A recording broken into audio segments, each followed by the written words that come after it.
All right, welcome back. It's the first video of my 2024 season, and I wanted to start off by saying that I got this bad boy paid off. It's the first piece of equipment that I financed and bought, fully owned now, which is awesome. I just feel, I guess, a sense of accomplishment. I don't want to say pride, but it is a good feeling as a young guy to have bought your first piece of equipment, fully paid it off, and still use it. I mean, there's nothing wrong with it. It's just a great machine, and you know, I guess it's just a sense of accomplishment at this point in this journey of starting this business. So this is a 2017 model. I bought it brand new in 2019. I got a good bit of a discount on it because it was a holdover model. So it was still brand new, but it was 2 years old. And that was really before these became super popular and took off. So my payments were $242 some odd cents a month. And I got the financing of 1.9% for 72 months, otherwise 6 years. And it's been... the payments were relatively easy to make because I would, you know, go and make money with this thing, and that would kind of make the payment for itself. And any extra money I had, I'd spend on, you know, attachments or just pocket the money, you know, whatever it may be. So, yeah, super cool. I'm kind of proud. Just that I got it paid off, and you know, still using it today and still plan to use it. I don't plan on selling it. I'm gonna, if anything breaks, I'm just gonna fix it. So super happy about that. And it's just pretty cool feeling, I guess. So anyway, then this guy right here, this is my 2018 Silverado. I just paid it off, but then I actually used the equity that I have in it to refinance some debt. So I owned it for a little bit, and then basically gave it back to the bank and said, hey, let's use some equity in it to pay off some other debts. So so I kind of own it, but I kind of don't. So depending on how you figure that. But this thing last year, the transmission went bad, and so I ended up rebuilding it all myself. They wanted like $6,000 to put a new transmission in, and really all they're going to do is just put the same one in. And if anyone knows about these 6L80 transmissions that are found in Silverados and Suburbans and Tahoes and even Camaros, I think they had them in a few Corvettes. They're really good transmissions, but they have some weak points. And one of them is they have a thermostat in them that really makes them, you know, kind of overheat, in my opinion. But then the torque converter itself is weak. And the design of it is fine, but it's just weak in a point where it warps, and then you get clutch material sent throughout the whole transmission, and it clogs everything up, and then it clogs up the valve body and some of the pressure switches, and therefore you burn up other clutches, and it's just kind of a cascading effect of problems after that. So I fixed all that, and boy, it was a learning curve. It took me about a year. This truck sat all last year. I didn't use it really at all in the summer for any landscaping. So anyway, I rebuilt that whole transmission. I have a video on it. I might produce it. I don't know. I mainly filmed everything, so in case I made an error, I could go back and realize what I did. But nonetheless, maybe for some of you that want to know about rebuilding transmissions, automatics, I might make a video. But so anyway, I fully own the tractor, and you know, depending on how you think about it, you know, I fully paid off the truck. I bought the truck for $42,000 some odd dollars in 2018. So the price of the same truck, it's a 1500 LT. Man, the price of them now is like, I think like 50 to 60,000 for an LT. It's just stupid. So I bought before COVID. I bought it at the right time. That's really the best thing that happened to me, is that I just ended up buying these things at the right time. I bought the trailer in 2020 or maybe late 2019. I can't remember, but it was produced pre-COVID, and it's been a great trailer. I think I have like $3,500 left to pay off on it, so hopefully I can have that paid off by the end of this season. My goal for the end of the season is to fully own like all the base equipment, my trailers, the tractor, the truck. So I'm almost there. It took me 5 years, or will take me about 5 years once it's all said and done. So, but yeah, I just wanted to provide that update and also talk about maybe some changes to the channel. You know, there's really not a lot of followers on this channel, and that's totally fine. I actually started it to, you know, I thought it'd be a good way to get some passive income, and it has given me a little bit of money, but not, you know, not really enough to keep doing it. And the, you know, the market for this type of content has really expanded. So, you know, for you guys to click subscribe and to be dedicated to a particular channel is getting, I guess, a little more difficult for us content creators. So it's not really something that I desire to pursue anymore, and therefore I haven't produced a lot more videos. But that being said, my vision and my passion for doing this has changed a little bit. And so I'll still probably, you know, produce some tractor related stuff, but it's going to include a little bit more life lessons type of thing. And I'm not trying to get all spiritual or biblical or anything like that, but it is going to contain some of that content. There's a lot of people out there young. Many of you don't know my background. You know, I could have been maybe considered disadvantaged to some degree. You know, I'm Native American. I lost my parents at a young age. I lost most of my nuclear family. My mom, my dad, my grandfather, my grandmother. I had 3 uncles. All of them, we all lived in the same home at one time. And I lost every single one of them by the time I was 28 years old. And so by the time I was 9 years old, I had already lost both of my parents. And so you grow up thinking differently, you grow up quick. I think to some degree I matured a little faster than others that may have had that. So I wanted to build on that. There's more encouragement to be had. There's more direction to be had to encourage younger people or even older people, anybody who needs it, to fill them with life lessons. And they're not going to be comfortable. They're not going to be comfortable. This isn't meant to be some, hey, as long as you have hope, and long as you have faith, and long as you have all these things, good things will come to you. That could certainly be part of it, but there's also a lot of truths. And I had to face a lot of those truths because of my mistakes in life. And because of the things that I was told or not told. There was a lot of things that I wanted to know that were omitted that I had to find out on my own that I would like to talk about. So that's kind of where some of the channel is going to go to. It's going to migrate towards that. It's going to be maybe less entertainment, if you will. I know a lot of you come to YouTube and look at this channel for the entertainment factor, but that's not entirely what it's going to be anymore. Some of that may still be in there. But I hope that, you know, there's a lot of older men that watch this channel. And if you're an older male, I'm gonna speak more towards men on this also, because there's a lot of older men that should be discipling other younger people that aren't doing it. And I'm really nobody to speak. There are some things I'd like to share. It's gonna upset some people, some of you maybe. And if I speak on a certain subject and you're like, Dash, I'm not like that, then I'm not talking to you. The message isn't for you then. But for anybody that would like to hear about these subjects, then yeah, certainly, you know, please tune in. But if not, and I'm not trying to start some debate or anything like that, I want it to be constructive because I like that type of feedback in my life, and I no longer really have anybody in my life to be constructive with me. So I kind of have to do a lot of self-talk. I don't have uncles, you know, that I'm close to. I don't have really anybody that gives me direction. I don't have anybody to go to, you know, ask them questions about life or ask them. All those people are gone now. I have maybe some extended family I could lean on, but even that just seems awkward because we don't really have that close of a relationship. So I had to figure out a lot of these things myself. I had to turn to scripture to find guidance on a lot of this information. So that's kind of where some of this might go. But nonetheless, I would still like to show you some things regarding the business because I do find it fun.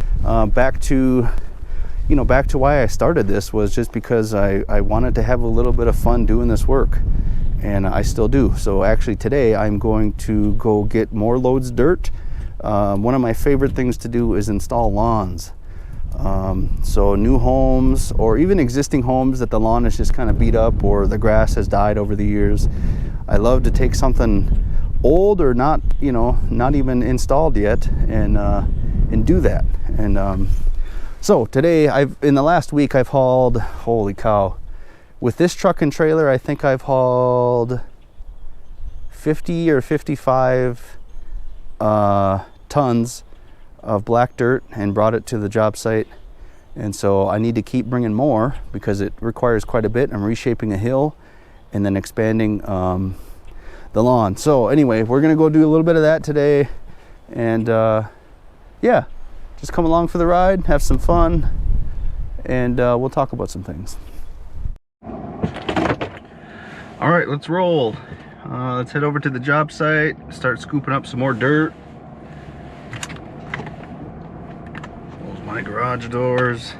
Yeah, ever since I rebuilt this transmission, it's been working great. I really like it. I really like these 6L80 transmissions. Some people don't. They have a bad reputation, but once you fix their flaws, I think they're fantastic. They're much better than like a 4L60, which came in the older Silverados and Suburbans and that type of thing. That was still a fine transmission, but only had 4 gears. Only had torque converter lockup in some of the, well, really only in 4th gear, I think, at cruising speed. So anyway, I'm not going to get into that. All right, here's the dirt pile. This is all unscreened stuff. So I can't believe I moved so much of this huge dirt pile with just my little tractor, but it does the job. So we'll get unloaded and we'll load ourselves up here, and then we'll go make a delivery. All right, I apologize ahead of time for the wind. It is a bit windy out here today. So.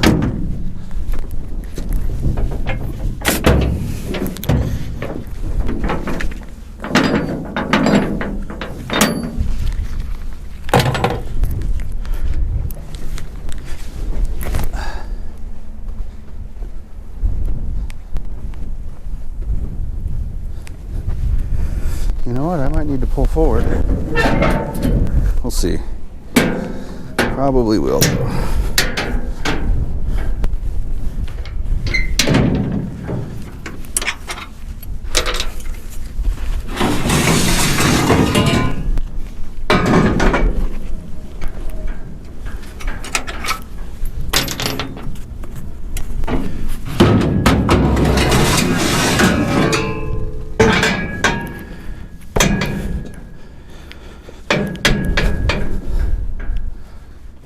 Let's take these off too. It'll clear it with these on, but not by much. You have to get it fully raised, and I never really get it fully raised just because they have the larger bucket on there, RSI bucket.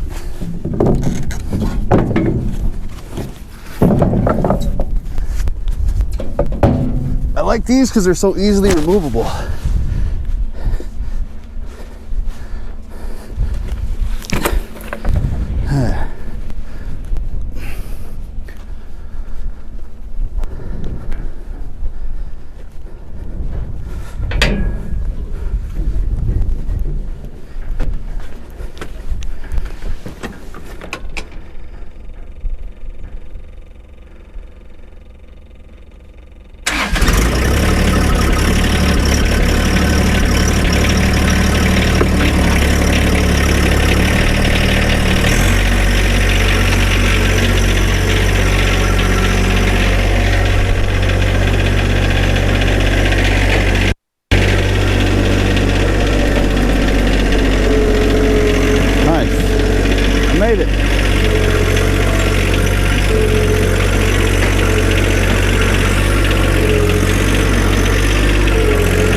Sometimes on a steep incline like that, the back of the tiller or box blade or whatever I have on kind of digs in too much, and you can't always back off, so wasn't quite sure if that was going to work.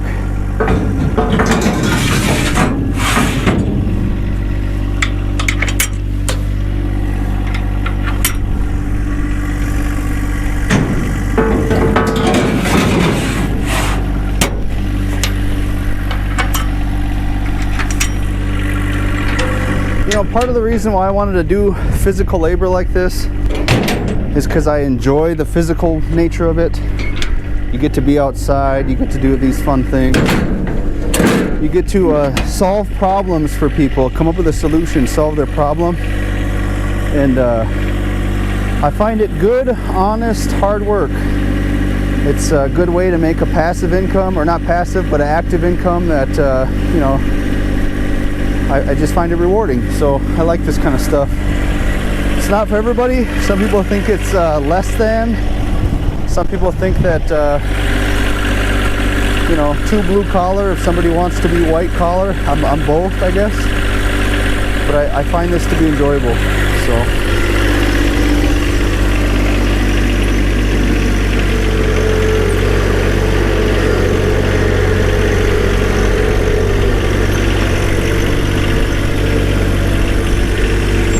Knocked on top of this hill part right here.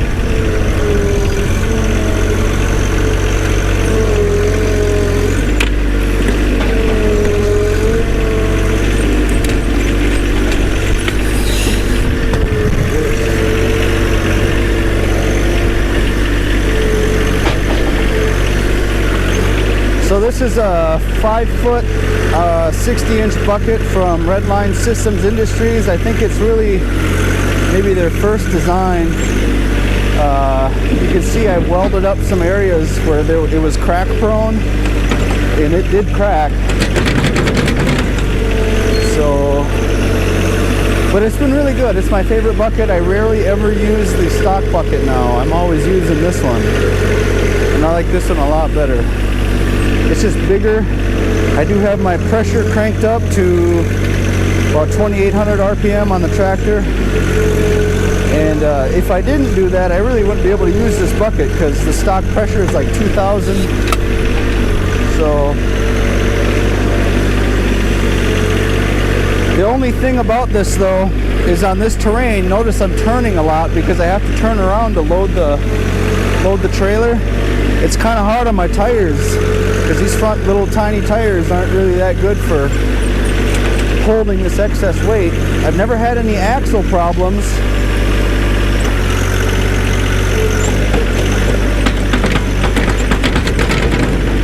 I did have my axle seals go bad, but that's not really due to weight. That's actually more due to the design of the seal itself and not being able to withstand the dirt that gets in there. So as you're turning your wheels, it literally just grinds away at the seal. But that's not necessarily due to weight. So I did have that go bad, but everybody has that problem whether or not they even use the loader or not. So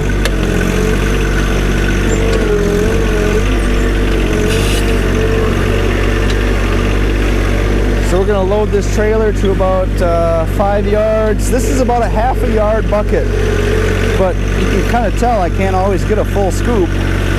So I just kind of eyeball it.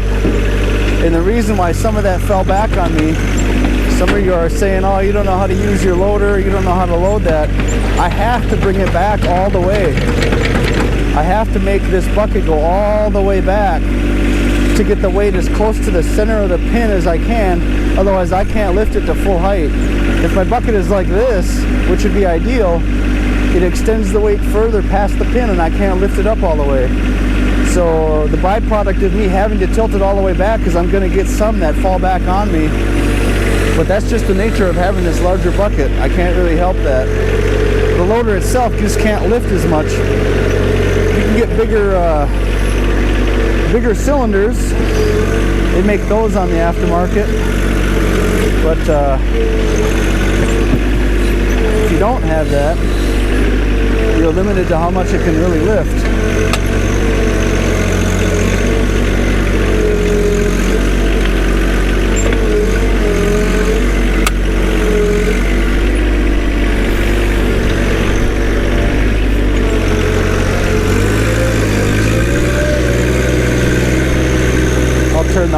tires up a little bit. So usually I shake the bucket like that to get some of that back towards the back of the bucket.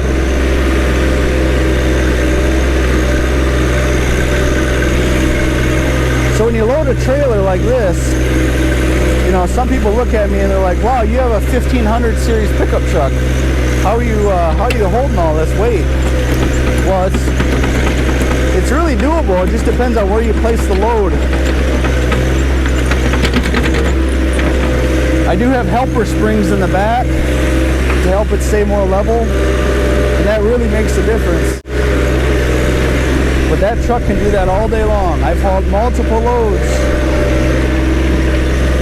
5 yards at a time with no problem.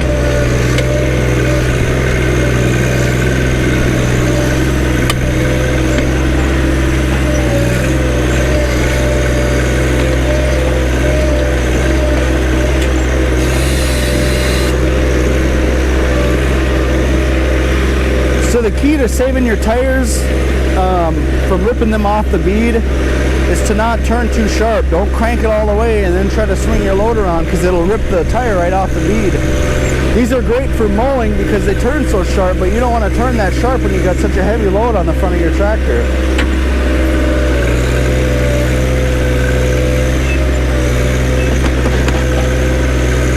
And you kind of have to push the pile back. Dump the dirt, back up a little bit, let it fall in there. And then once you start to get a hill, then you use your loader to keep pushing it back. That's how you can get a full load on these trailers with the small tractor that doesn't have much reach.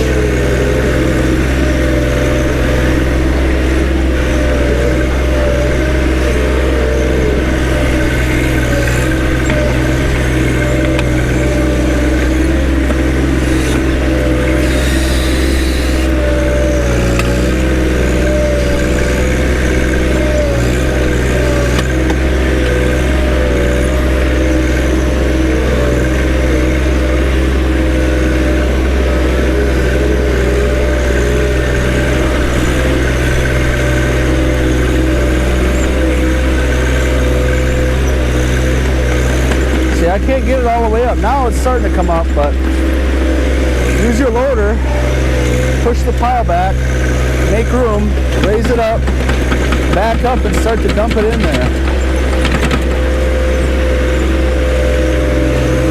That works pretty well.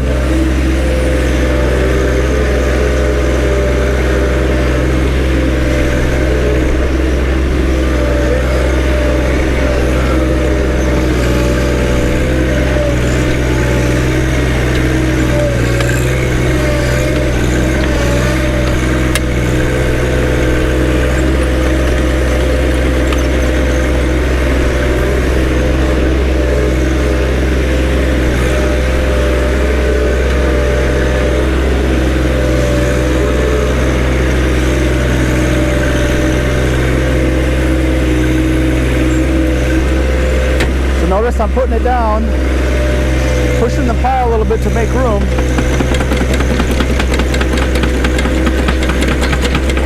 Then dump it in there. Then once you get it in there a little more, push it back again. Make room for the next load.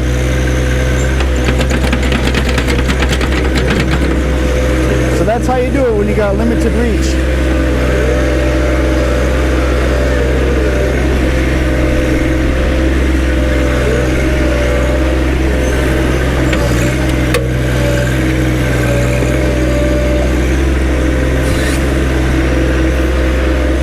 Down the pile at the top.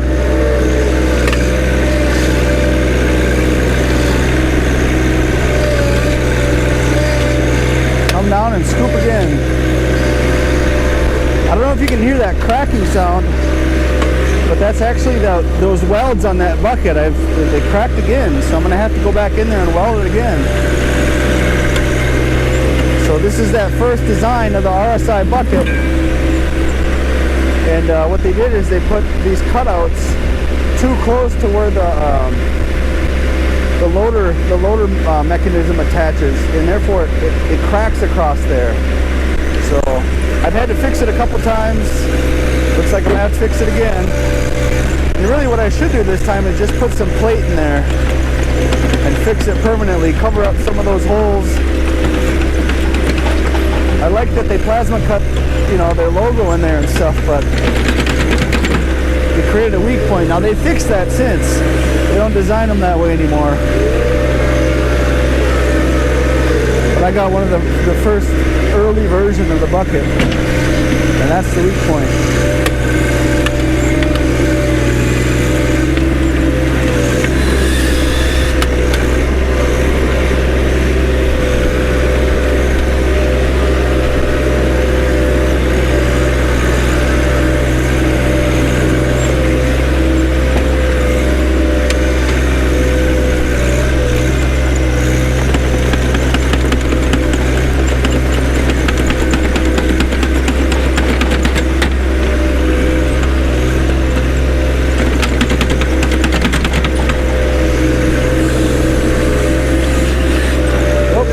Left in there.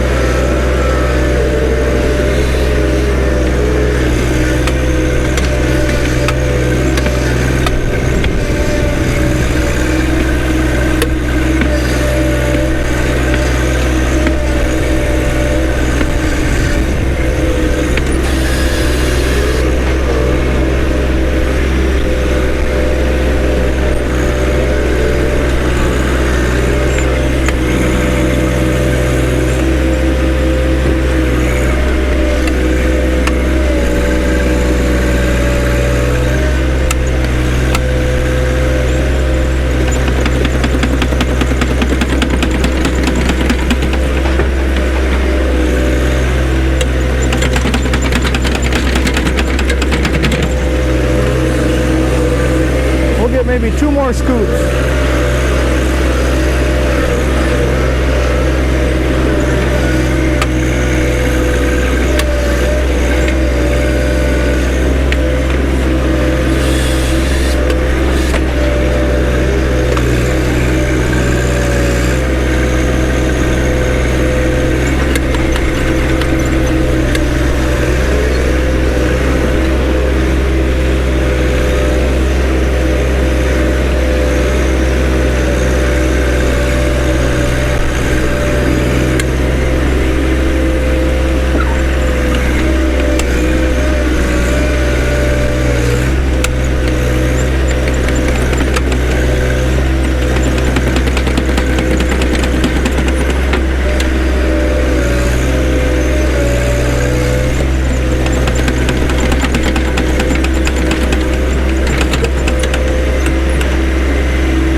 One more.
All right, I'll say that's close enough. So that's a good, yeah, that's definitely 5 yards. This is a 16-foot trailer. Just a bumper pull. I know a lot of you think I'm crazy pulling this with a 1500, but it's really not that bad. I mean, I wouldn't do this, you know, with a 6L80, it's really not that bad. Those transmissions you can pull pretty heavy with those, honestly. And I got the helper springs on the rear axle, so that makes it sit pretty level. It's not as bad on this side, but that side, because of the ground is uneven. But this trailer hauls 5 yards like it's no problem.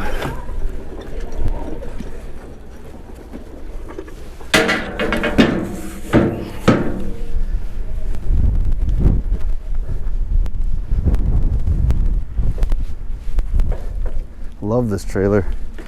So happy I bought this. I thought maybe I made an impulse purchase and I wouldn't really get much use out of it when I first bought it, and that just spoke to my inexperience. But now that I have it, I use it all the time. All right, let's go deliver this. We're not going very far from the pile here. Maybe, oh, I don't know. Probably only about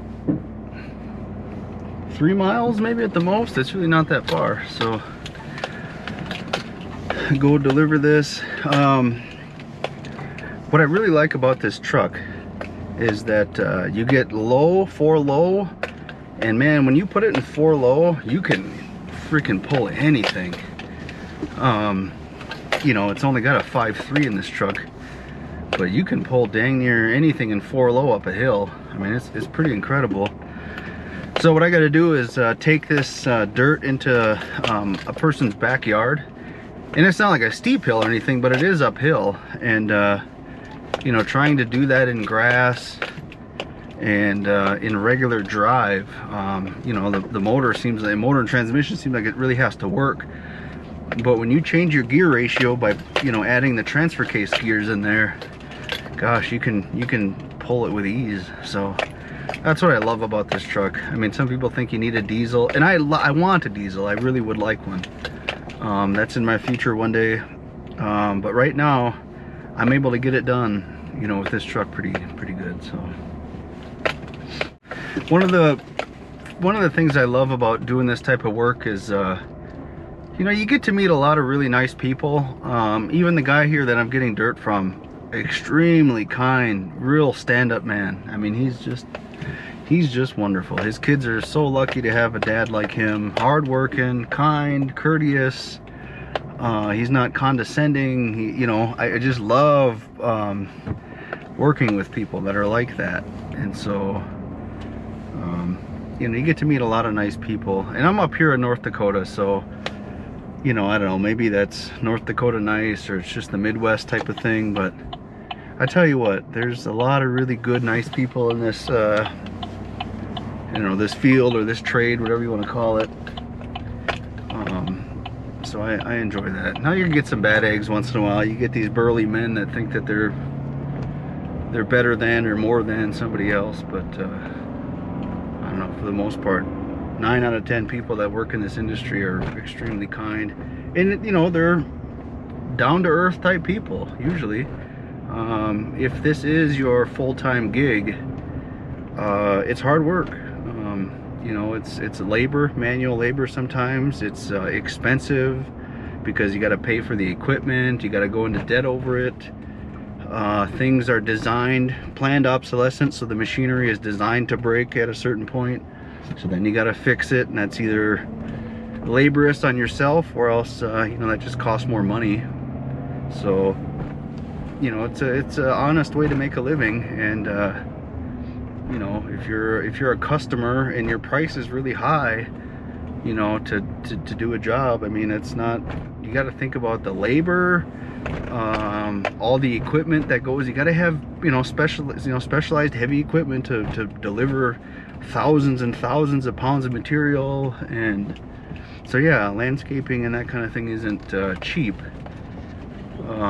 But man, you know, for the owner, you got a lot of payments to make. You gotta have specialty equipment and all this. So, you know, can be kind of expensive, but you know, it's honest work and it's a lot of fun. So, you know, I just do this mainly by myself. Every once in a while, I'll have, you know, buddy will help me and stuff like that. But you know, today's a Saturday. It's a beautiful day out today. It's a little cool. It's 40 degrees out right now, and it's about noon. Got a little bit of a breeze, so it feels a little chilly, but it's nice. I mean, it's just nice. This is my Saturday. You know, I could be doing a bunch of other stuff on a Saturday, but I don't know really what else would I be doing. You know, I like this, so this is it's work, but it's also, you know, kind of enjoyable. There are days, you know, you want to just sit around the house and be a little lazy or do something different, but sometimes you just have to go out and do it because you either told the customer you would, or, you know, maybe next week it's going to be raining on the weekend, and there goes, you know, there's the opportunity cost associated with waiting or doing something else, because the next week it might not be nice. You might have a thunderstorm, and then the dirt pile is all mud, and you can't access that for a few days. So you kind of got to jump at the opportunity when you can. But it makes it sure enjoyable when it's nice like this today. And yesterday it was cloudy, and I was hauling more dirt, kind of in the evening, 4 or 5 p.m.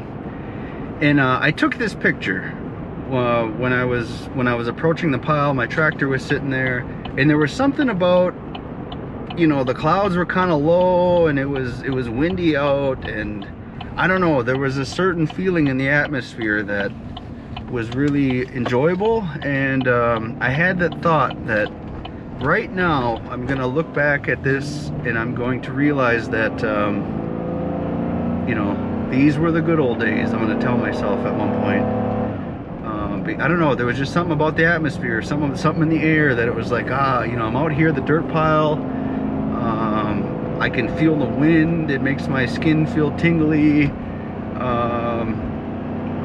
It's just such a nice feeling. I'm out, no one else is out here, I'm out doing honest work. I have the ability to do it, I have the right mindset to do it. And you know, there's gonna be a time where I'm gonna be elderly and maybe, you know, can't do this anymore. So I'm gonna look back at this and think, you know, these were the good old days.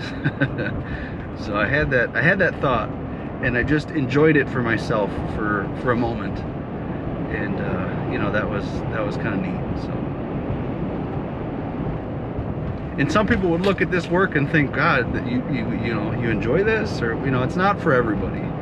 But for those of you that do enjoy it, you know, it's very satisfying.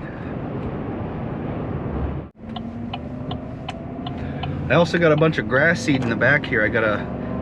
Once I get all this dirt delivered and spread, around late May, probably just before Memorial Day or just after, depending on how the weather looks, I got to put all this seed down and, you know, make sure people's lawns grow. So, well, I don't really get to make sure that it grows. It's their responsibility to water it. So I don't ever guarantee that I can make it grow.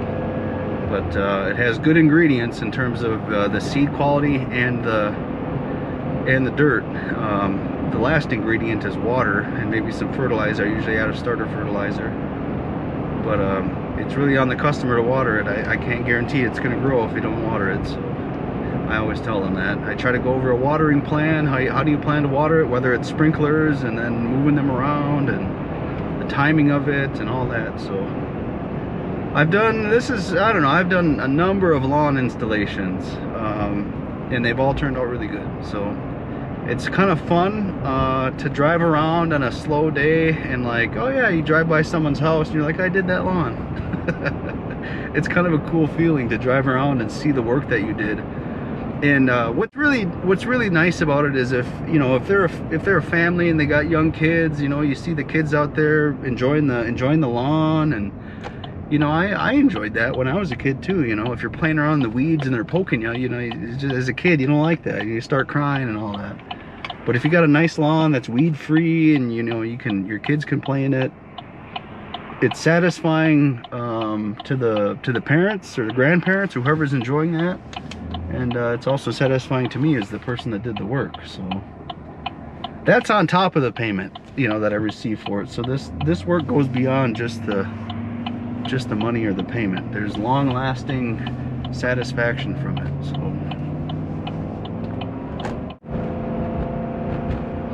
yeah, I tell you what, when I rebuilt the transmission, I put in a different thermostat, so that helps keep the transmission cool. So when I'm pulling a full load like this, I think the hottest I've ever been able to get the transmission on a 86 degree day or 82 degree days, it was in the 80s, was like 171. Previous to that, and that's pretty cool for pulling, you know, 10,000, well, 14,000 pounds with the dirt and the trailer combined. So 171. Now the old thermostats in these transmissions were set at, like, you know, at 180 to just start to open, and that led to overheating problems. And that's one of the #1 killers of transmissions is heat. So anyway, I really like the upgrades that I did to the transmission. I wouldn't have had that if I didn't do it myself. It would have been the same old story if I would have had, you know, a GM replacement. Now you get a warranty with it, I guess, but I really don't want the hassle again. If I just have to go through the whole process over again, I'll just fix it right myself, you know, the first time, and it'd be good. All right, so we're pulling up to where I gotta start to dump this, and once I get to a certain point, throw her in neutral, flip the switch over to 4 low,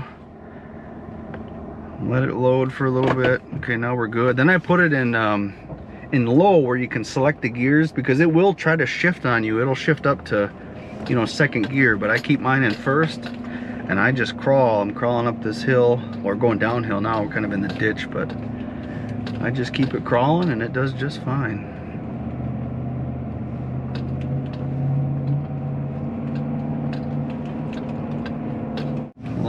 Like nothing. Pulls it right up here, no problem. But that's the power of leverage and gearing. I'm not an engineer, but if I went back to school, I'd go back for mechanical engineering. I really like that stuff. Probably what I should have done in the first place, but how are you supposed to know, like, what you want to do by the time you're 18 to 20, 22, whenever you're done? Yeah, I don't know how that's realistic to expect someone to know that, but anyway, go into debt for, like, you know, 60 grand to get an education, and it's not even really what you want to do in the end. I like what I do, don't get me wrong, but for a lot of people, that's not the case. So.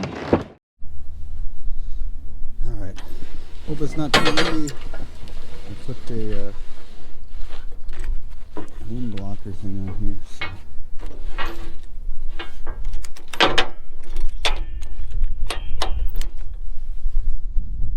So this is the project right here. Going to resurface this hill, and I brought in, this will be the 11th load, I think. Yeah, 11th load of dirt. So. Takes a lot.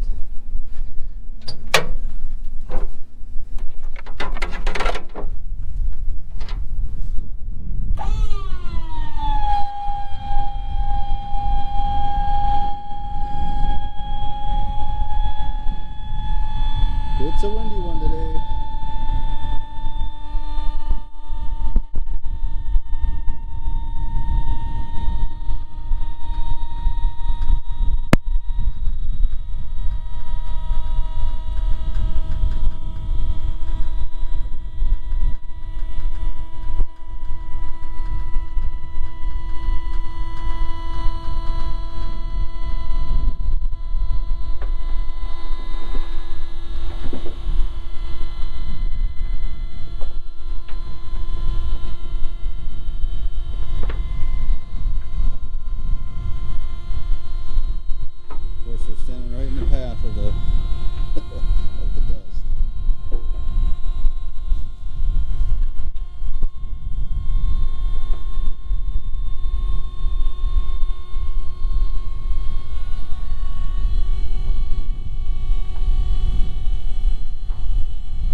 But with that hooked up, it helps quite a bit. So let's pull forward, dump the rest of this.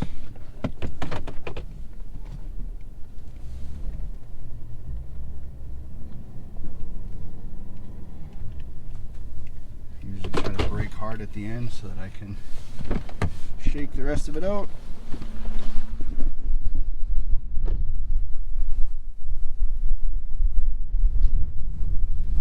There it is. That worked good. All of it came out. Cool. That is good.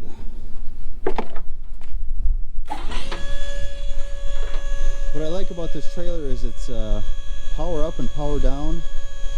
And living up in North Dakota, you don't want a gravity feed down, because when that hydraulic oil gets really thick in the wintertime, you're gonna be waiting about 10 minutes for that thing to fall back down. But if you got a power down, battery down, it kind of helps that fluid push along, obviously, because it's controlled.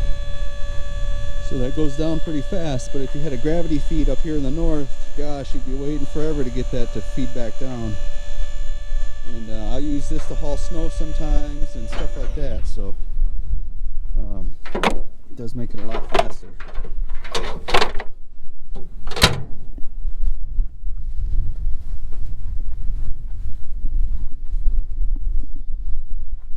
Got to clean this out. So for you first time dump trailer owners, if you don't clean out that little cavity, that's why your doors close hard. Same with right here, because the door has to come around and butt up right here, so that has to be cleaned out. Same with this, that's why I wouldn't. Doors close hard sometimes. I see people really reefing on their doors to get them shut, and that's the reason why usually. One-handed. Okay,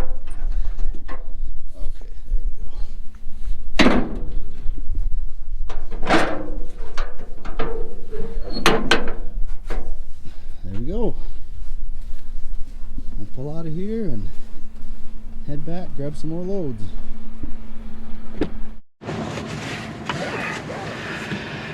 All right, well, that's pretty much it. We really just rinse and repeat this process and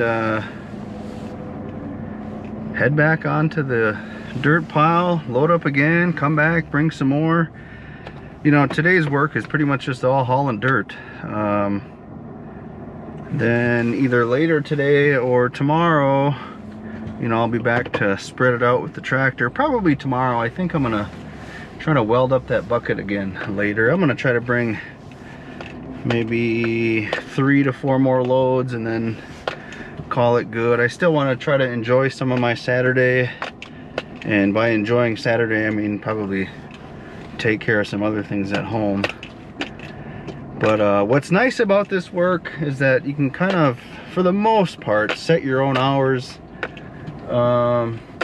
Sometimes if you take on too much work, you don't really get to set your hours, you're just working all the time. And I've run into that a couple of times over the years where, you know, I accepted too many projects and man, that's all I did was work. Of course I have a full-time job, you know, I work at the hospital. So I do that, and then in the evenings, of course, you're just working some more, and it kind of burns you out pretty fast. So I've learned to take on less work. I've also learned to be selective in what I take now. And now that I've been doing this this is on my 5th year. I've been doing this for 5 years now. And now I have a better understanding of what I like and what I don't like, and how much to charge for things. When I first started out, I really didn't know how to do any of that. So sometimes I would charge just based on the project, and sometimes I would charge hourly. But there's a lot of times I just tell the customer, hey, you know, it's going to be more efficient for you to do, or to have another company who has a crew to do it. You know, if you got 5 guys, you know, it can go a lot quicker. The manual labor is divided up between those 5 people versus if I just do it, if it's just one guy. I mean, you get completely burned out and he almost can't finish the project. It's too much for one guy to handle. But if you can divide that labor up among multiple people, it's really not that bad. So there's been projects where I've told the customer that, and you know, they're usually understanding, obviously, you know, but they wanted me to do it, but I just can't, you know, working full time too. I don't have the time to get it done to meet their deadline or to meet their timeline, so it doesn't always, you know, it doesn't always work out. That's about all today. Thanks for tuning along, and I'm gonna leave you here with this this final thought. 1 Thessalonians chapter 4 verses 11 and 12. This is one of my favorite scriptures. It relates everything to hard work, the way you ought to live your life, to not be involved in gossip. The actual verse goes, "And aspire to live quietly, and to mind your own affairs, and to work with your hands as we have instructed you, so that you may walk properly before outsiders and be dependent on no one." And this comes from Paul. He's writing to the community, the city of Thessalonica. Okay, so he talked about a few different things. One is aspiring to live quietly. So he's talking about leading a calm and peaceful life. He's suggesting to them that really, you know, you really should be avoiding any drama, any conflict, promote a lifestyle that's of tranquility and contentment. He's also talking about minding your own affairs. So he advises them to focus on their own responsibilities, do not interfere with unnecessary strife, and don't interfere with other people's lives, and discouraging gossip or meddling among your peers. Paul is emphasizing that they really ought to work with their hands because there's dignity within that. And then at the end of verse 12, Paul is talking about be dependent on no one. And really what Paul is saying there is he's encouraging them not to be burdens on others. Don't be burdensome to other people. Foster a sense of self-responsibility, self-accountability, and integrity within the community. And that's all I got. Thanks for tuning in, and have a very blessed and wonderful day.